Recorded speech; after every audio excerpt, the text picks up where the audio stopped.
What is up, everybody? Ninja Nick here with 420 Gamer TV, bringing you another One Piece theory video. Now, this one I've been thinking about for a long time because the thing is, right, Oda himself just doesn't put in random things into the world of One Piece. He just doesn't. He literally just does not just put random things in the world of One Piece. Just doesn't.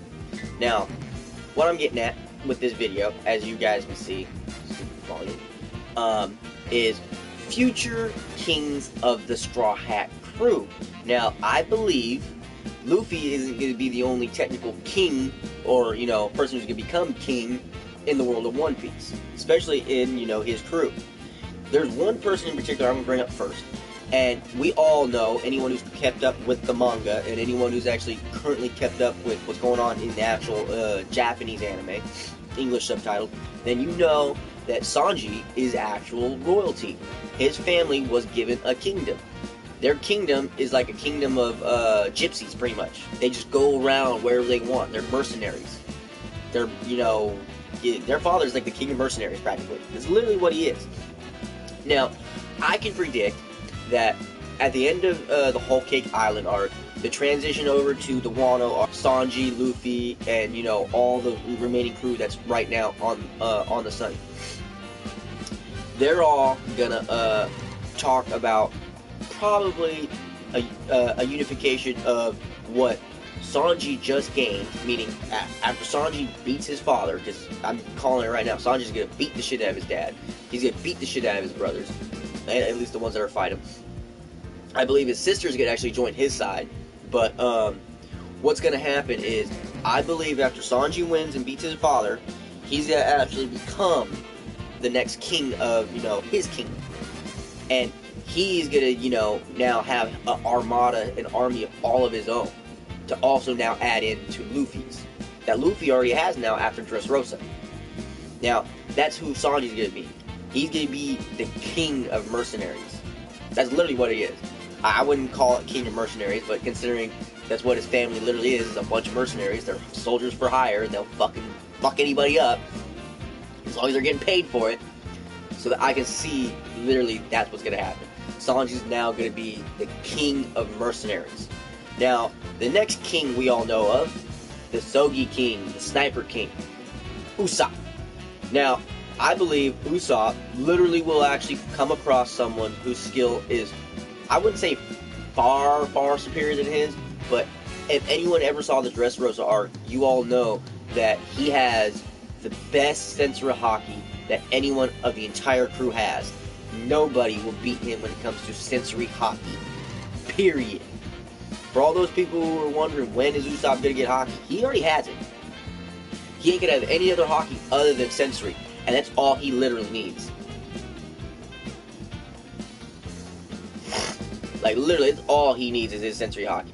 And with his sensory haki and his sniper skills, holy shnikey, he is definitely going to be the Sniper King.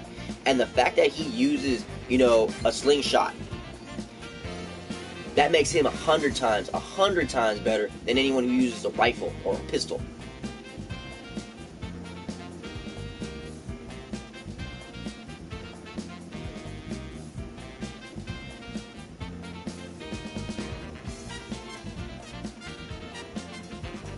Sorry, my wife messaged me.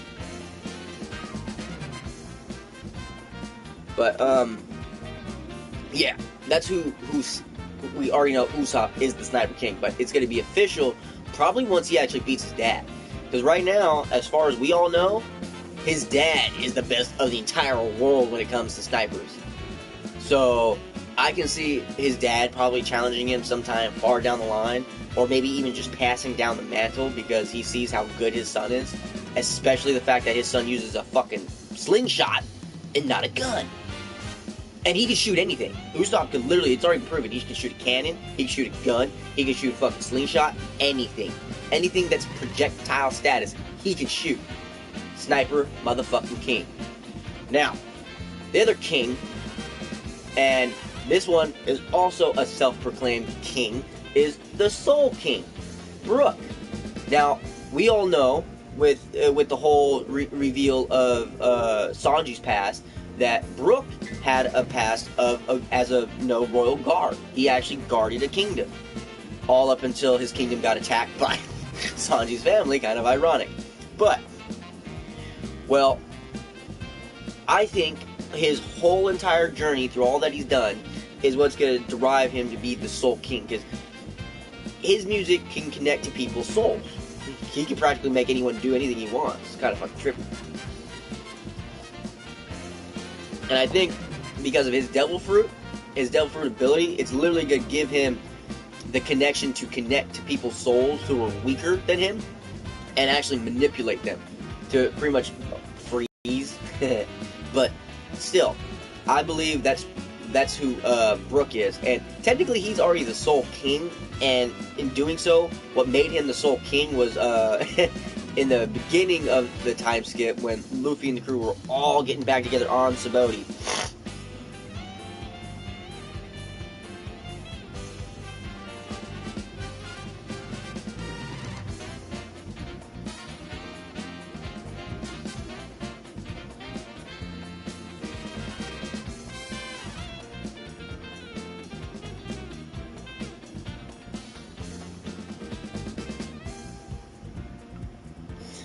But, yeah, on Sabaody, it is pretty much already shown and proven that he is the Soul King because he's known all around the world as the best musician, Soul King.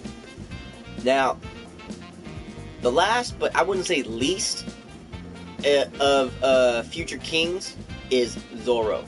Now, you people are gonna go, Zoro? What the fuck are you guys, what are you talking about, dude? Zoro? He ain't no king.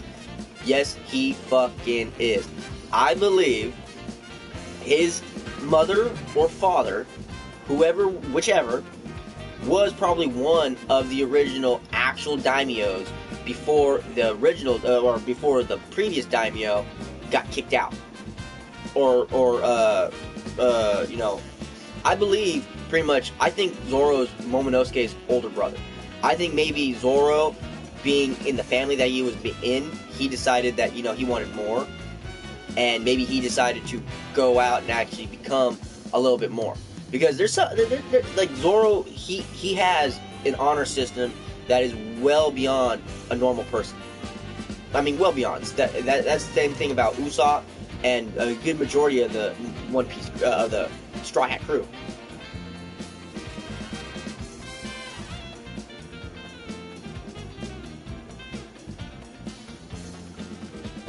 But, the reason why I think he is going to become king is soon hereafter, right?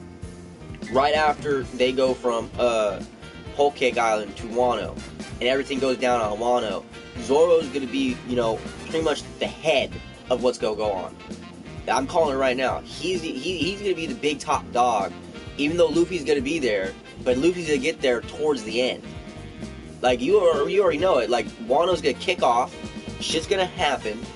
It's gonna be Zoro and the crew that's there right now, defending and everything else, kind of like what happened on Zou with Sanji and Nami and them when Zoro and all of them showed up. It's gonna be just like that, except this time it's gonna be about fucking Zoro.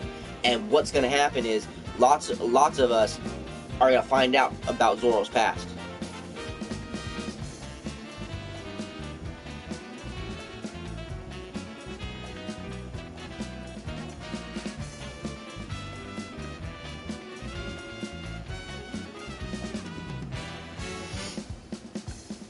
But I believe when we get there, we're going to run into someone who's going to know Zoro.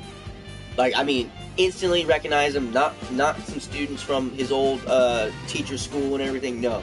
I mean an actual relative, or someone who may have watched over or guarded him as a child.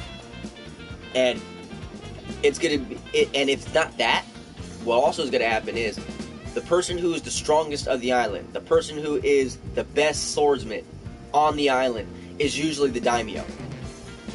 Just to throw that one out there when it comes to the world of One Piece on Wano.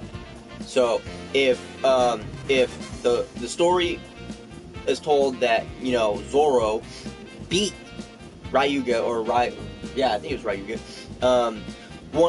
Literally Wano's strongest and biggest hero, he defeated him.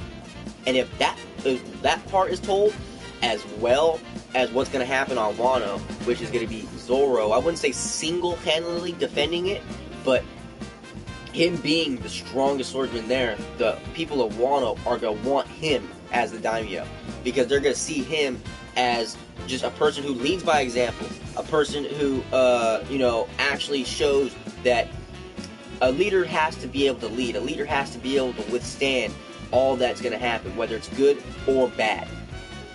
Matter of fact, the whole Usopp Luffy fight when Zoro was telling Luffy that exact same thing. If you're going to be king, you have to be able to withstand the good and the bad.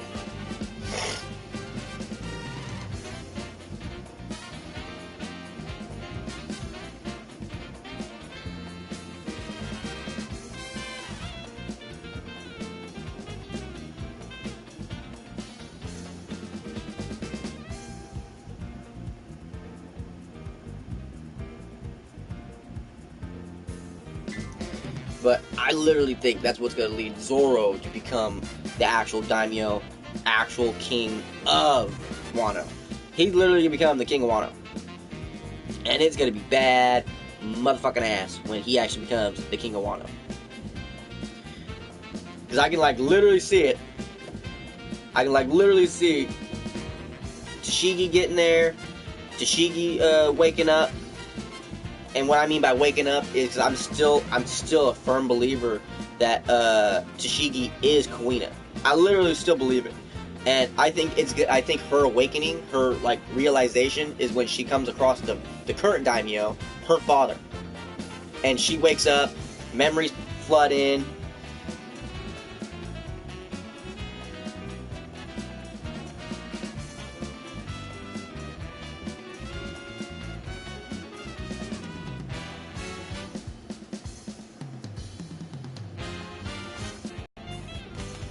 But I think that's what's going to end up happening.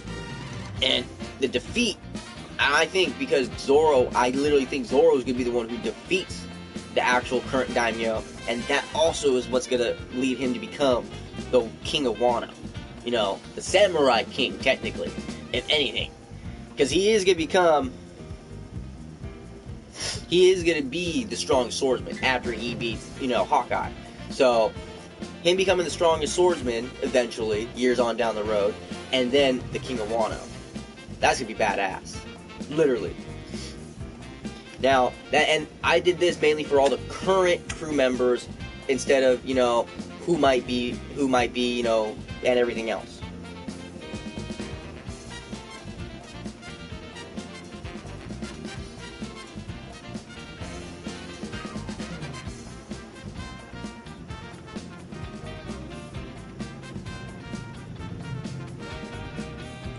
But that's it for this video. This one was pretty much just, hey, the future kings of the Straw Hat Crew.